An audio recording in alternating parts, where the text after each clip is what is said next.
Today we have the Tascam 202 Mark III dual cassette deck. It came with rack-mounted ears, pretty heavy-duty little brackets here that got attached on either side. I've already disassembled those, and I've taken the case top off, the exterior of the unit. And we're going to get inside the unit and take a look at the mechanisms in here. We've got a couple of circuit boards that you can see here. There's the two tape mechanisms connected by ribbon cables. There's some additional cables in the back that connect to the various circuit boards. And there's a power transformer at the bottom that connects with a mechanical device there. And there's a couple of other tinier cables we're going to have to disconnect there before we get into the unit. So to disassemble the front of the case, there's 3 screws on the bottom, which are sort of flathead Phillips, and we'll go ahead and remove those 3 screws, which will start to disassemble the whole front section of the mechanism. So there's 3 of those screws. All right, now in order to get the front off, we also have to take the knobs off the very front. There's sort of a little nut behind this center volume knob, so we just pop that knob off there, and a little balance knob as well. And right inside behind the volume knob, there's a little nut and washer that needs to be removed. So I'll just grab some pliers and go ahead and see if I can work that little nut out of there. This is the last piece that should secure the whole front. There's some little brackets on the side as well. These brackets sort of pry off the edges, so as soon as we get both of those off of either end, you kind of have to get them both at the same time. There might even be one on the bottom of the case, little tangs that have to be sort of released to get the whole front surface to be loose enough. All right, now inside, there's a number of ribbon cables that need to be disconnected, as well as a little ground cable that needs to be unscrewed from the bottom circuit board. So start with this one ribbon cable. I'm just using a screwdriver here to try to get the ribbon cable to pop loose. There we go. And we'll try to get this ground wire undone as well. Again, that's a Phillips screw that goes into the main circuit board and through to the bottom of the case. That connects the mechanisms together, grounding wise, to make sure everything's good and shielded there. Okay.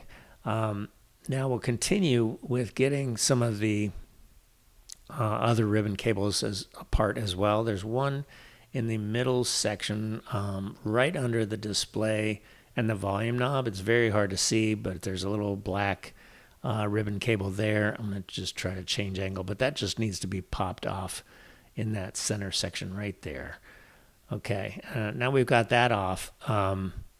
There's a couple of other connectors as well. There's one for the heads that needs to come off on the near side mechanism here, transport.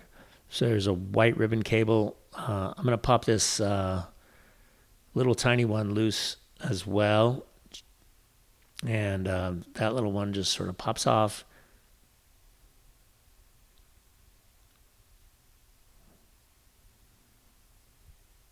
Okay. And most of these are pretty well organized, so I don't really have to label most of these. They're pretty well laid out, but one purpose of doing a video like this is lets me go back and watch the video if I have to figure out how to reassemble the various parts. I didn't have to disconnect that little one, so I just popped it back in. Now in the middle, there's 2 big ribbon cables. I'm going to go ahead and label those with a Sharpie on the left side and on the right-hand side, just so I can get those back in the right orientation. And we'll note that there's a red wire on one side and a blue wire on the left one. And so I'll just go ahead and try to pop those loose. Again, using a little flat blade screwdriver to loosen these connectors. We don't want to put a lot of stress on the wire, so it's a good idea to use something to help pop those loose. And then there's a wire tie here in the middle, so I'm going to get some cutters and see if I can cut that free. That little wire tie is holding that bundle of those two bundles of cables in the middle. Here's the other transport connection here, which is the heads for the other transport. Yeah, and then it looks like there's just that center section has that wire tie. So let's see if we can get that loose as well.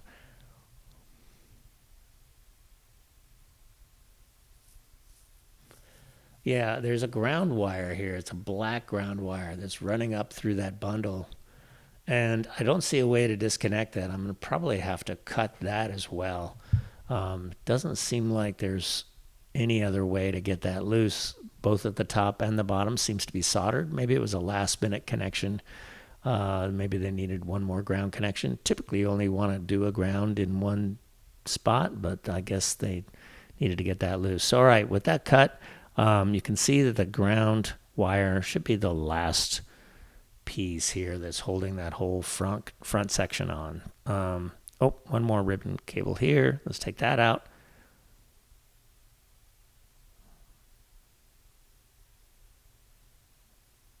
All right, let's see now. Should be just the black center ground cable that's holding the rest together. Let's see. Yep. Okay.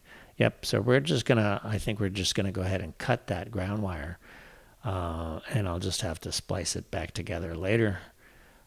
So with that cut, it looks like the whole mechanism is now free from the back of the circuit boards, and I'll just set that aside.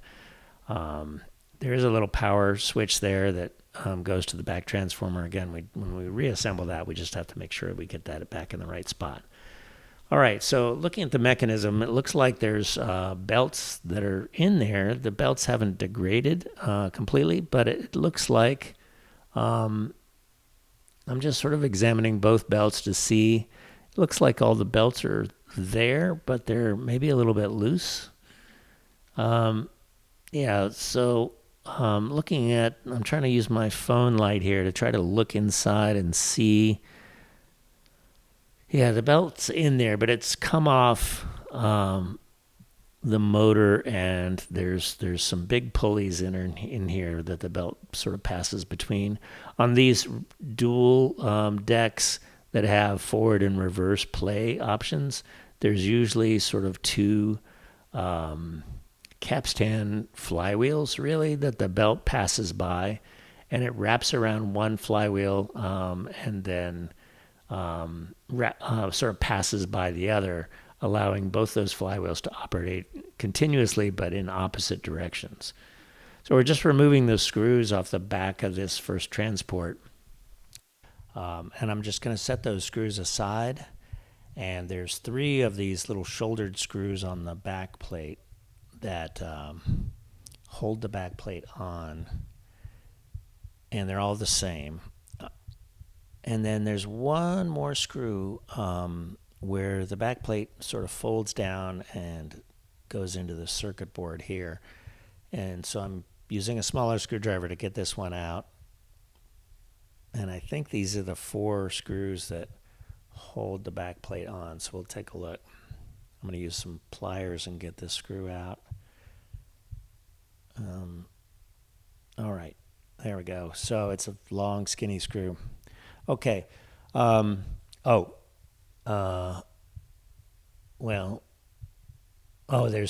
this plastic plate on the side that is the eject mechanism. There's 2 more screws there into that back plate. So we'll go ahead and get those 2 screws out. Now, often on these dual cassette decks, the eject mechanism is such that that's a small screw. The eject mechanism, the deck has to be in the right mode in order for the eject mechanism to function. And if you're in a play mode, for instance, and you turn the power off, you won't be able to get the cassette tape out or ejected until the power is restored and the deck is in the right mode. So we'll just keep that in mind. All right, so it looks like the back plate's about ready to come off. I want to be careful here that there's nothing that's going to spring out of the way.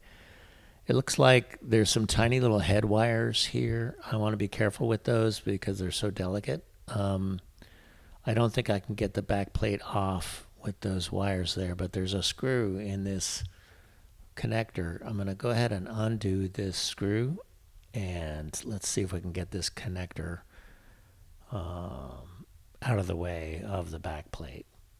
So again, I'll use some pliers to pry that out. There we go. That's the smallest screw so far. All right, so that connector sort of pulls out of the way. And let's see if we can wiggle this back plate all the way. Doesn't look like there's anything springy wise in there. So let's see if we can just wiggle this plate off. Okay, yep, and there's the big belt that was going around the pulley there for the motor, which is attached to the back plate. Let's see if I can set this out of the way. There we go. Okay, so there's two big wheels here with the belt going around the left-hand wheel, like I mentioned before. And there's a little bit of white spooey on there. The belt doesn't look degraded or anything, but it's probably a little bit stretched. And there's another belt under here, and that one looks pretty loose. That's a smaller belt that looks like it goes from this capstan pulley here to that center pulley, which probably ran the fast forward and rewind mechanisms. And if I look underneath here, yeah, you can just see the edge of that large pulley underneath the capstan flywheel there, connecting to that fast forward and rewind pulley. So I'm just going to pull that belt out and take a look at it, but it seems, if I can get it back on here, we can sort of check and see if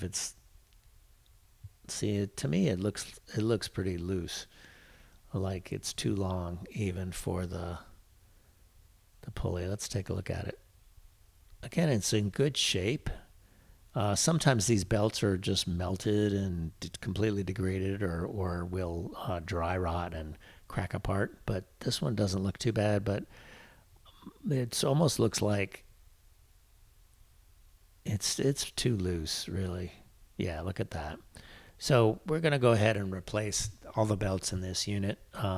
I have some spare belts, so I'm going to go ahead and replace this belt and the wide belts as well. Let's start with the skinny belt here. I have a pack that I purchased off of eBay or Amazon, I don't remember which. They come in multiple lengths, and obviously I don't want to match the length of the stretched out belt if it is indeed stretched. So I'm going to find one that's just slightly smaller and compare it to the stretched out belt. That one looks good, and going to go ahead and put that one on. I'd rather have a slightly tighter belt than one that's too loose, because obviously if it's loose, it's not going to grab onto the things it needs to. Oh, well, look at that. The capstan pulley comes right out of there, and we can see the bottom pulley there. And there's the capstan, and I guess it just settles right back in there. Let's see. I want to be careful putting it in there that I don't have it dislodge something on the other side that I don't know about. All right, so let's get this wrapped around this fast forward and rewind pulley. And this little black pulley kind of moves back and forth. Let me get it situated on there where it's not twisted. There. All right, there we go. And see, it sort of slides back and forth between those two white gears and wraps around that capstan pulley. So I think that's pretty good. Again, it might be a little tight, but I'd rather be too tight. And then this larger belt, again, wraps around the left-hand pulley and goes past the right-hand capstan pulley. and allows those two capstans to run continuously but in opposite directions. And I'm just trying to see if this will fit back on and be too tight or too loose. And my feeling generally is that I'm going to just replace all four of these belts while I'm in here. It just makes the most sense. But I'm just going to test fit just to see if maybe this had just come off. And maybe the belt's okay. So I'm just going to check by trying to get it on the motor pulley there and see if I can get it situated down there. There's a little tab thing right in this. I can't really get a seat. It seems pretty darn loose. I'm going to go ahead and replace that pulley as well, that belt as well. So let's move on to the second mechanism and take a look at that as well. Now this one is a little bit different to get open because I'm still got the eject mechanism on the side, but there's that circuit board we can see in the foreground, and that circuit board connects to the microphone left and right input jacks on the front panel. And that's attached to a bracket that's attached to the back plate. And that whole circuit board is covering up that head connector just behind it. And I'm going to try to get this open without having to dislodge that whole, having to remove that circuit board to get to that head cable. So I want to be really careful with how high I lift this so I don't strain those head cables too much. I just want to get inside there enough to get the belts out and to get them replaced so that I can just put this together without so much trouble. So as I just fiddle around in here, I can see the belts, and this is the same size belt I put in the other side, so I'm just going to try to squeeze that one in there as well, without trying to take this whole thing apart, to get it over that capstan flywheel and get it situated in there. And right now you can see there's that white gear below the two capstan flywheels, and that's the cam mechanism I was mentioning that allows you to switch between the different modes of playback. So you can play back in two directions, forward and back, plus be able to fast forward and rewind between the two modes, forward and back. And so that white gear thing that's just below those two flywheels is driven by a solenoid, and a solenoid is an electromagnetic device that has a coil of wire, and when you energize that coil of wire, it moves a lever, basically pulls in a plunger, and that plunger allows that white gear on the bottom to sort of advance to the next stage. The capstans are always turning in this unit, but as you right in there is where that white pulley is. And so as you're sort of stepping between playing forward or playing backwards or fast forward or rewinding, it's going to advance that cam mechanism to switch to the different modes. So the reason why I'm talking about this is sometimes, again, these devices have a lockout. So if the tape is in a mode like playing and the power goes off or something happens, it won't let you eject the tape while it's in that mode. So as you're putting these kinds of units back together, you have to be careful with the eject mechanism levers that you're in the right mode so you can re-establish where that eject mechanism goes to do it effectively. And so fiddling with these belts, you can see it's taking a long time to get these belts to be situated, and I'm having a real struggle here trying to do it with this plate in place. So I think I'm gonna have to pause and uh, yeah.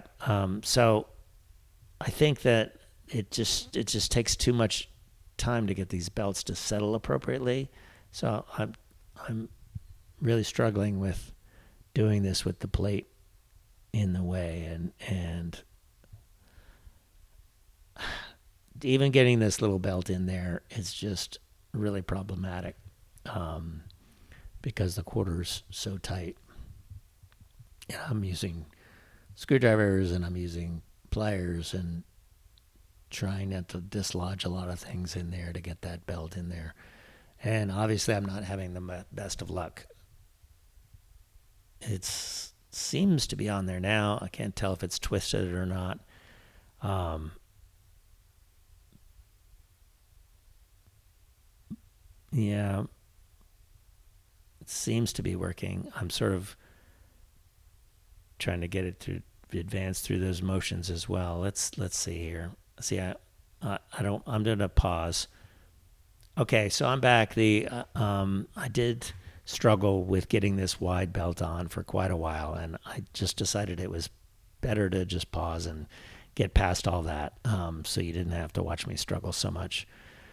But anyway, I got the new belts on, and I'm gonna just settle this mechanism back into place again. I want to be really careful to get this plate back in the right spot. Um,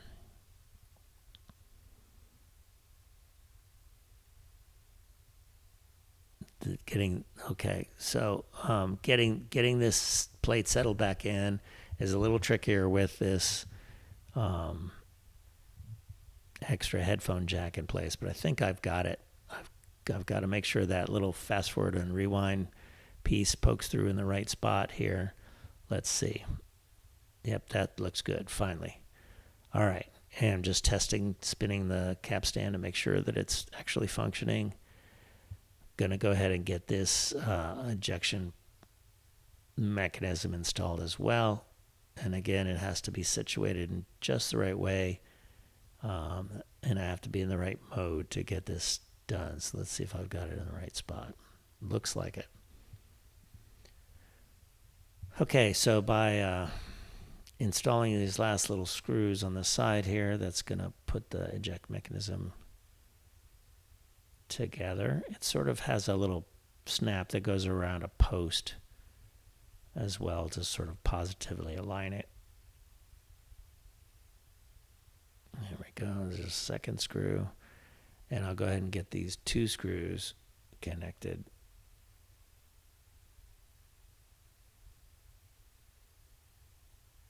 Okay, and tighten the first one again.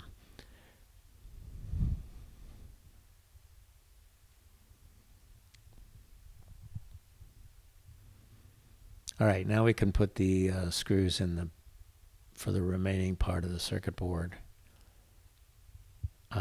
There's the gut. Let's see if I got the long screw that goes in the back through the circuit board.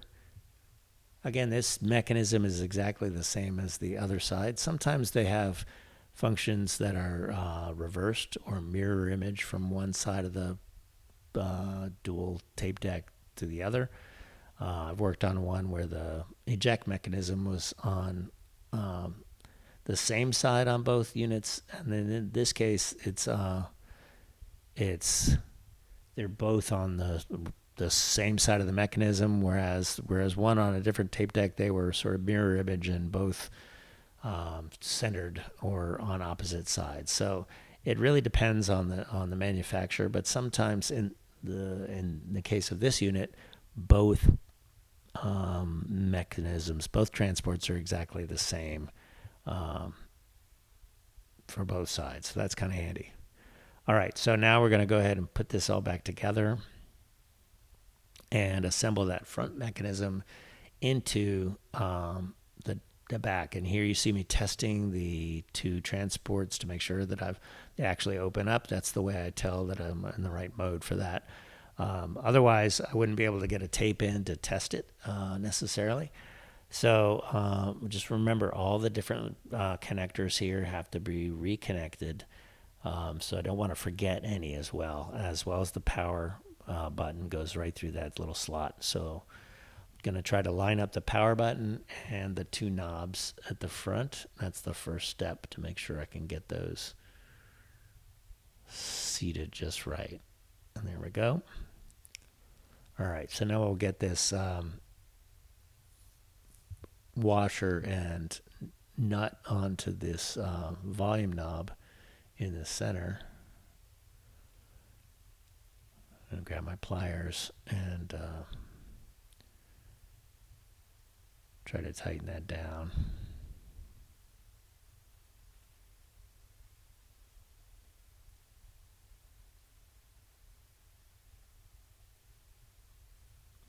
All right. Make sure that's good and snug there.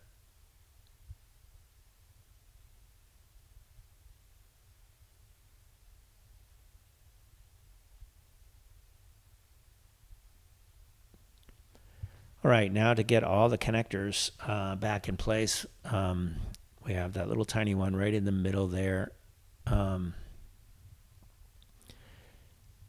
And we have the head connector over here on this mechanism. Again, it's pretty straightforward how these go together. The wire lengths sort of dictate where they need to go. So I didn't have to color code most of these because they were close enough to know where they connected.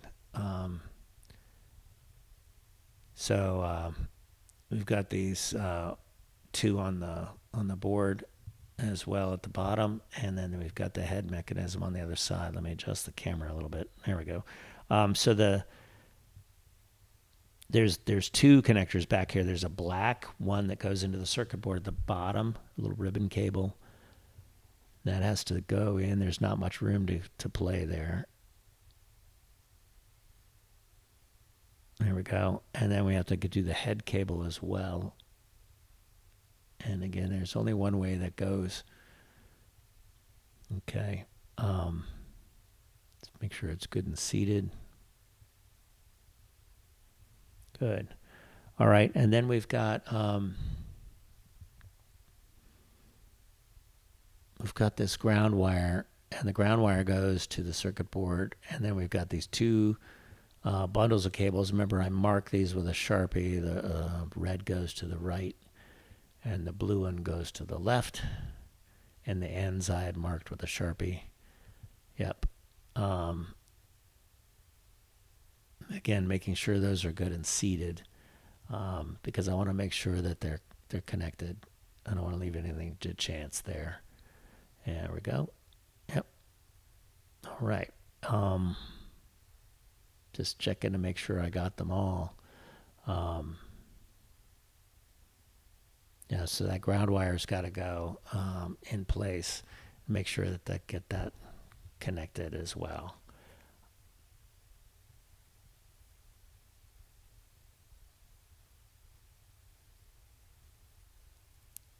All right, and then, so I think, remember the center section, I had to cut that ground wire. Do you remember that?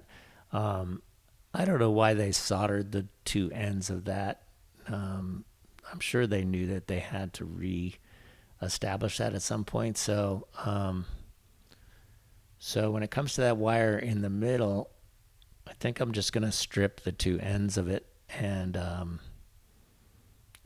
resolder them as well, because that's the only way I can think of connecting those together again, is take those two wire pieces and just go ahead and twist them together, so that they're connected. And I'm going to test the unit before I solder those all the way, just to make sure that it's functioning, so I don't have to unsolder them if in case there's something not quite right. So I'm just going to twist those ground wires together and see how that goes. Looks good. All right, I think I've got all those other connections in place. So we're going to go ahead and see if we can't get this thing ready to test. Yep. Yep. Looks like everything's okay.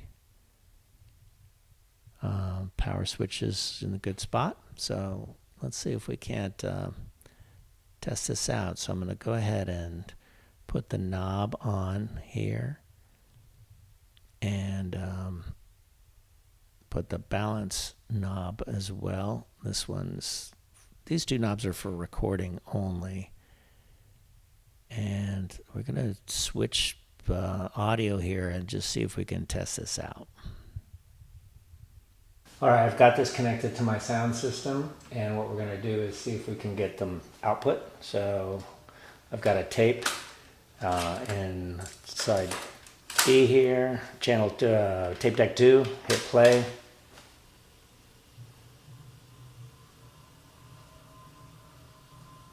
Two. You hear question number 2. I've heard there is a wonderful exhibit at the Museum of Modern Art. Should we go there? Yes, I have a free afternoon. Let's plan on it. Oh. Okay, we'll play in the other direction. C. Ces gens se plaignent du bruit. D. Cette salle de concert a une bonne acoustique. All right, fast forward. Fast forward's working. Rewind. Rewind's working. Counter reset works. Okay, we'll try some recording in a little bit, but that's so far so good for channel 2. Channel 1 or tape deck 1, I'm going to put a tape in there. Hit play for that. C. It seems like... Okay. So that played for a little bit and then stopped, and it sounded like the sound was a little bit off, like the speed. So let's see if we can't try that again. Selections such as dialogues, announcements. All right. We'll hear numéro 2. All right. And then we're going to try going the other direction.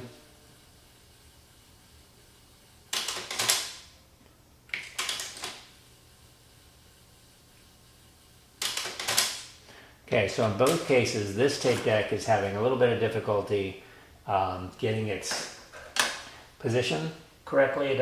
Maybe it doesn't seem to be going in the right direction or not. Or it stops after a little bit of time, like whether or not one of the sensors thinks the tape is stopping. Okay, so that's forward play. Let's try that again.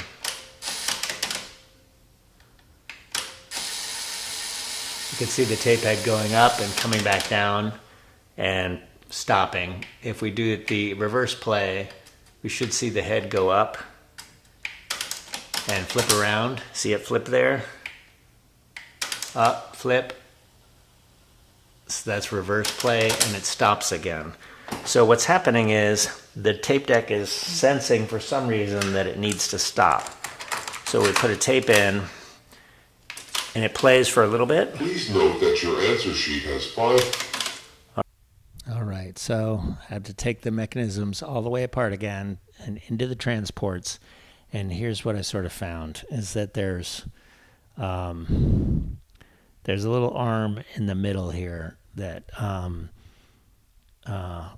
as the wheels are being driven, there's 2 white wheels that spin around, and there's the black wheel that switches between the forward and reverse.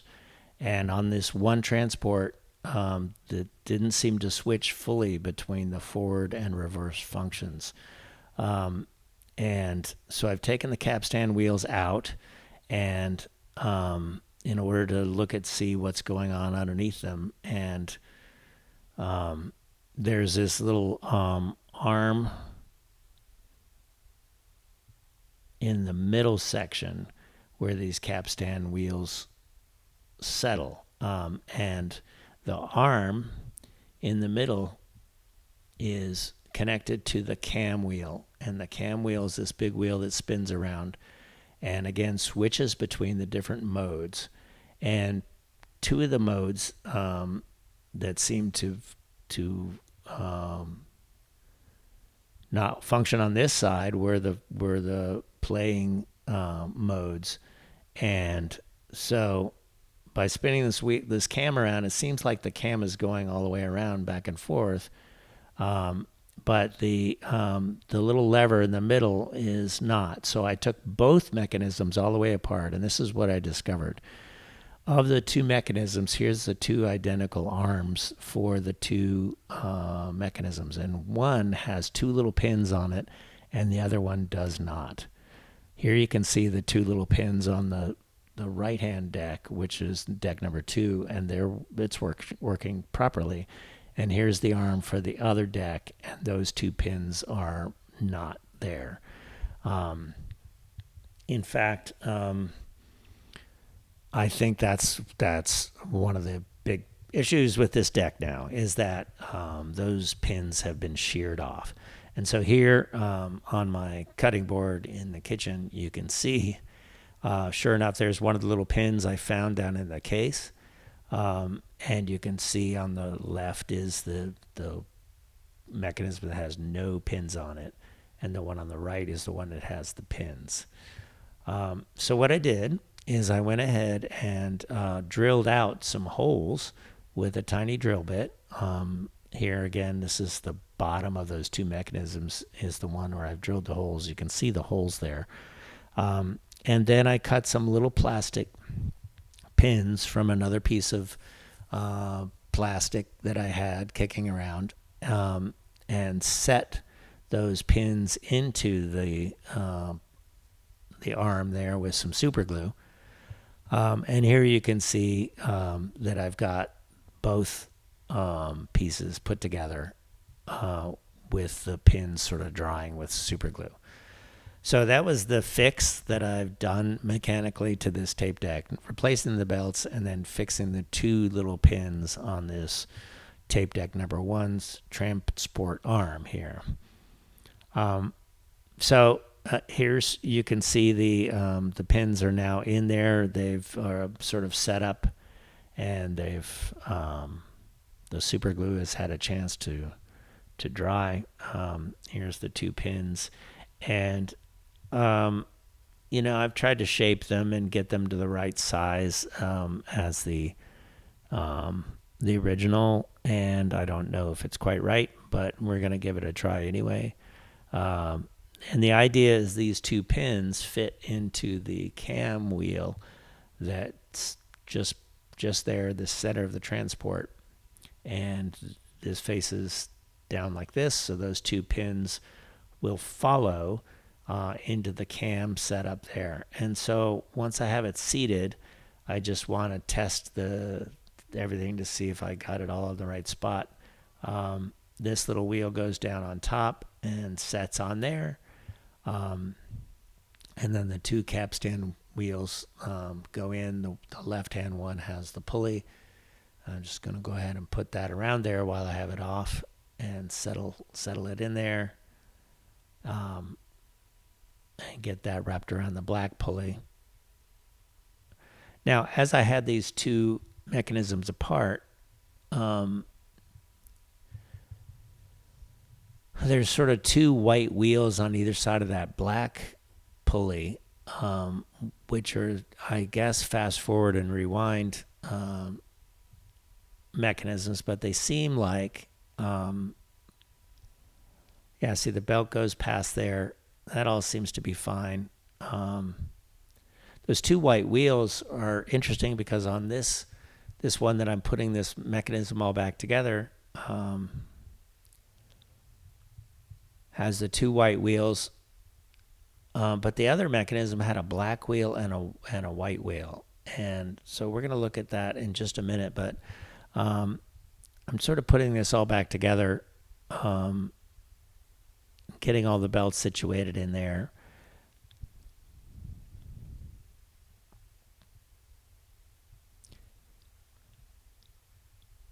And it's still tricky to get these belts situated, but here you can see that it does go around the left-hand capstan and past the right-hand capstan flywheel. And that's the way it goes. And then in the very center, there's like a little tab. You have to get the belt out of the way so it doesn't get hung up on the little tab. And the tab sort of keeps the belt from jumping off between those capstan flywheels. So we'll get that all situated to get it buttoned up again. And again, it takes very careful alignment between the two pivots of those capstan pulleys. Oops, I got this thing in the wrong direction. Let's get this back in. That was the little sleeve of the top of that pulley. So I was trying to put that back in, but I put it in upside down. Let's see. There we go. Get that situated in there. Looks good. And yeah, get that all put back together. Put the screws back in.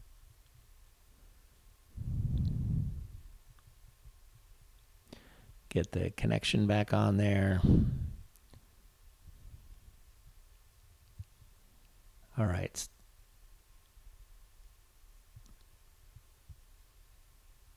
So putting this all back together, putting the eject mechanism in, and I'm having a dickens of a time again getting this in, make sure it's all seated properly. All right.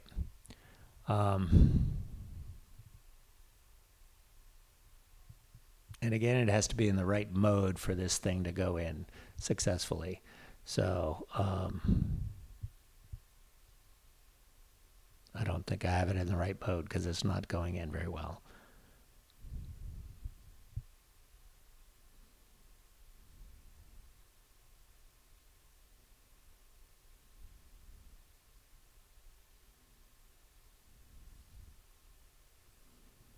All right, so now here's what I discovered.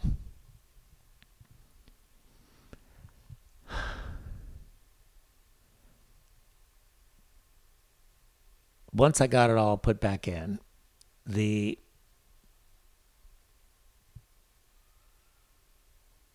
function was still not working right. And the function wasn't working right still, even though I replaced the little mechanism, I found this little thing in there. This little thing was stuck to the metal right here. And this is an encoder magnet. And this magnet was just floating inside the plate there. And you'll see that it's, to test it with this screwdriver here, see how it is magnetic. This goes on this white wheel right here. And there's a little encoder right here. See this little circuit? And that little encoder reads, or should be reading, the magnet as this wheel turns around. This is the take-up reel for this deck number 1. So as the tape is spinning around like this, as long as it's spinning, that encoder is reading motion. With this magnet not in place, the motion wasn't reading, and that was causing this side of the deck to fail. So this side of the deck had 2 failures: this magnet and the little pins that were broken off. So I'm going to go ahead and get some super glue and see if we can't glue this magnet back down onto this white wheel. And the reason I discovered this was not only finding this little magnet encoder, but also looking at the other mechanism, because I had to take both mechanisms apart again, just to see what was going on, to compare those 2 levers with the broken pins. So once I got in there, I noticed that one of the mechanisms had an encoder and a magnet on it, but the other one had the encoder but no magnet. And I was kind of baffled by it, but I thought, well, maybe each of the decks has a different function. I didn't question it until I was just starting to put it back together, and I noticed this floating magnet here. So apart it comes again, and now I'm going to super glue this little magnet in place. And in fact, I have a little piece of plastic here that I'm going to go ahead and stick in place as well to hold the right there, this little piece of plastic is going to just be sort of stuck in the middle to maybe help hold it all in. So anyway, super glue those in and get those set. And I think between the fix of fixing the little plastic pins on that arm and then putting this encoder in here, there you can see the magnet spinning around. Watch, I'll zoom in a little, see the encoder and then that spinning around. That should be the right function for this number 1 deck to finally get this thing to work. So I'm going to button it all up again, and you don't need to see that part.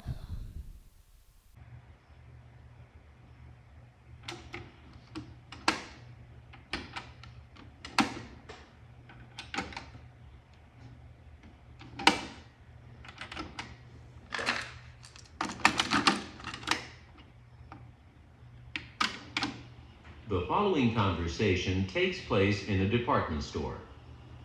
After the conversation, answer questions 6 and 7. A. Er telefoniert. B. Er packt ein.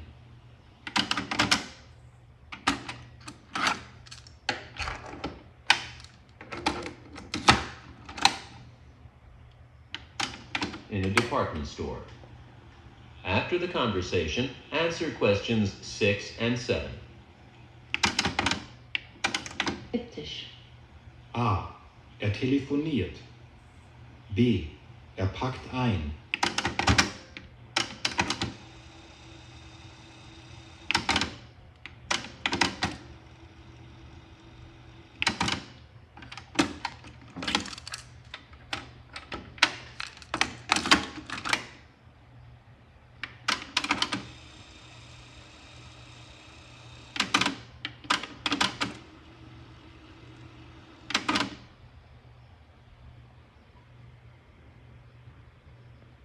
Thank you so much for being with me for this video as we try to figure out this Tascam 202 Mark III dual cassette deck with high-speed dubbing and auto reverse functions.